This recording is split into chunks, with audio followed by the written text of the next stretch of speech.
ว่าส่งถึงพี่น้องผู้บันแห้งเสียงขาวเขาตำบลตางเสียงอยู่เขาวันมื้อนี้ก็ตกแม่อยู่ในวันที่23เดือนธันวาคมปี2025นี่แล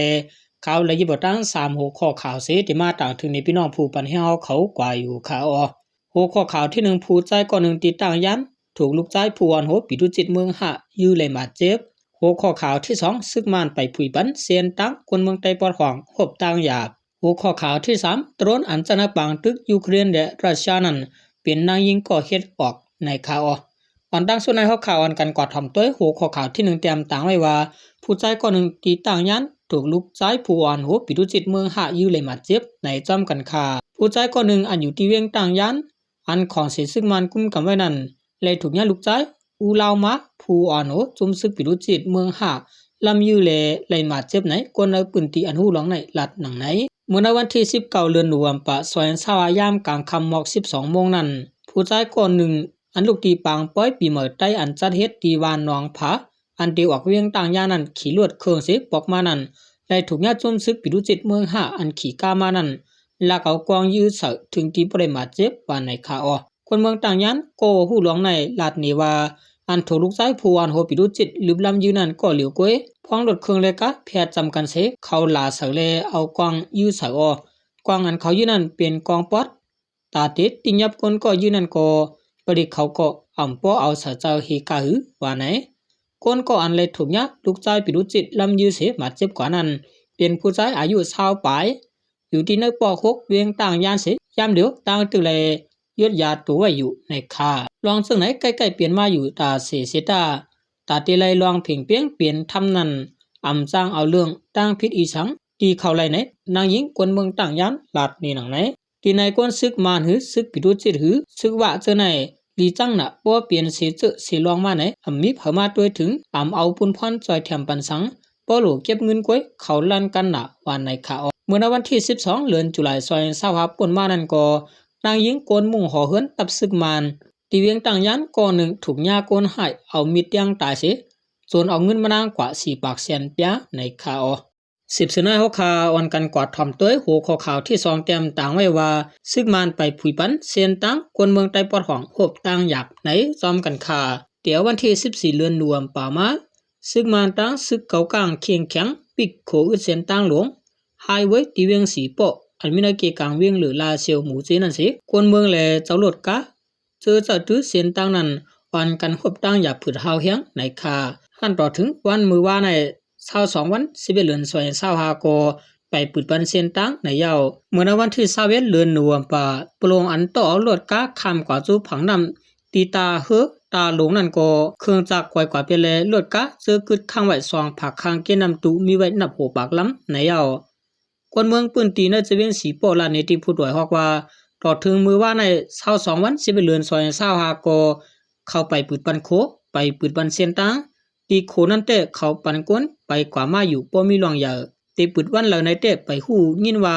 ป้อเขาอุบกันและคอตกลงกันลิบางกลุ่มเขาออกมันเตะตีปืดอยู่ในวันไหนย้อนซึกตั้งสองผายอึดโขอึดเซียนตั้งเสกวนเมืองแล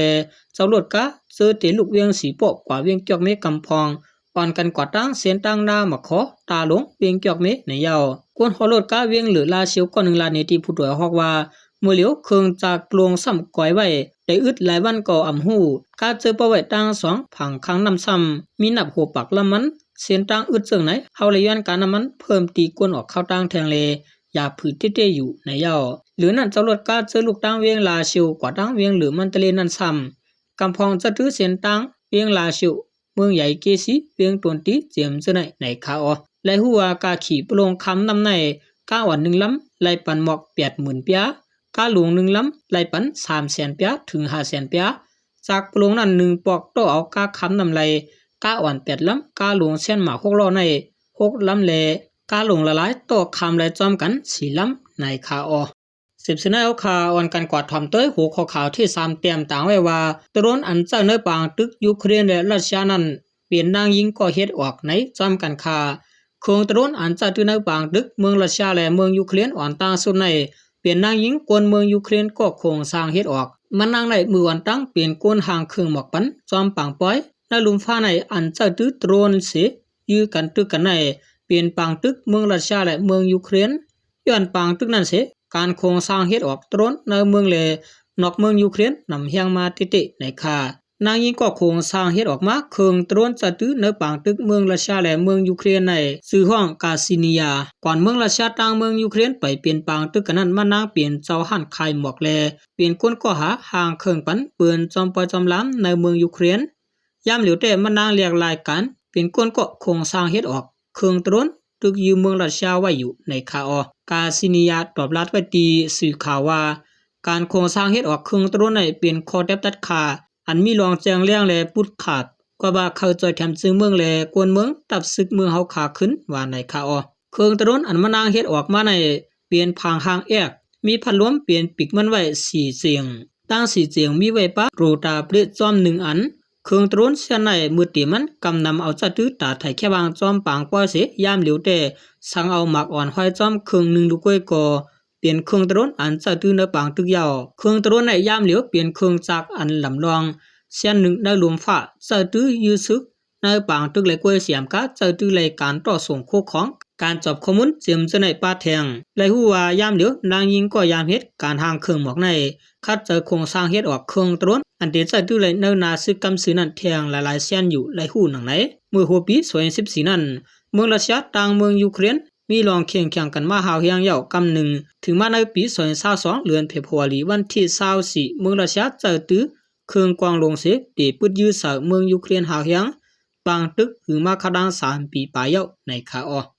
ในก็เป็นนางยิงก่อนเฮ็ดออกเครื่องตรนในคาเนาะ